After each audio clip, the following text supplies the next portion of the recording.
We're very pleased to have Dean and Paula Stock with us, joining us live in our studios. Thank you so much for joining us this morning. Thank you for having us. So we should say today is a good day for you, Yes. right? So tell us a little bit about how you were diagnosed and when you were diagnosed and what you felt initially.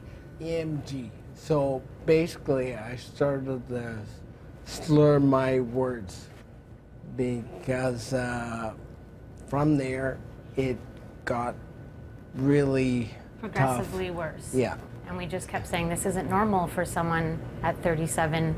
And so we sought out some doctors, got some tests done, and never expected the news on December 11th that this is what he actually had. Right. So people at home, just to reiterate this, December 11th, this last December. 2014. So this is you hear ALS, you hear the ice bucket challenge, you hear Lou Gehrig's disease. This is rapidly progressing.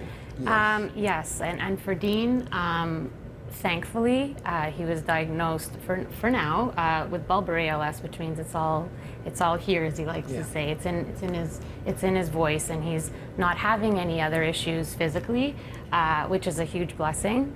And we don't know what's going to come down the road, but right now it's just Dean's speech that's going, and we joke because he said, I always talk for him, and now I get to do it more often. Now it's justified. Now right. it's justified. So we were just talking, the two of you have been together since you were 17 years old, so congratulations on that. Thank you. Tell me first, Dean, when you think about, I mean, this must be very frightening for you. Tell me about what this has done to you as a father, as a husband, and what are your thoughts on this? It's challenging because we have 3 kids, 10, 8, and 6. So it's really rough around the edges. Yeah. And as a wife, a you mother? know what? It's we use the word challenging all the time, and we realize that it's day to day, and we have to adapt. Things change, we have to adapt. And like we've said on numerous occasions with our kids, they're so young that we talk about it, and it's like Dean said, our son is older, he understands the most, so we have to have tough conversations. And then our daughters, we kind of explain as things go. So life is still crazy and hectic at home. We're busy every night, swim meets, soccer, hockey's starting up, the routine school. is still there. That's all there, and then you add this layer. And from the get-go, we said to our kids, we laugh, we're a crazy family, we have tons of fun, we're super busy, and this is just another layer. So now we're gonna cry and have hard conversations, help Dad as we need to, and face it as a family, which is our whole standpoint from wanting to raise awareness. It's the 5 of us and our extended family and our friends and our community. And it's been incredible, the support we've received.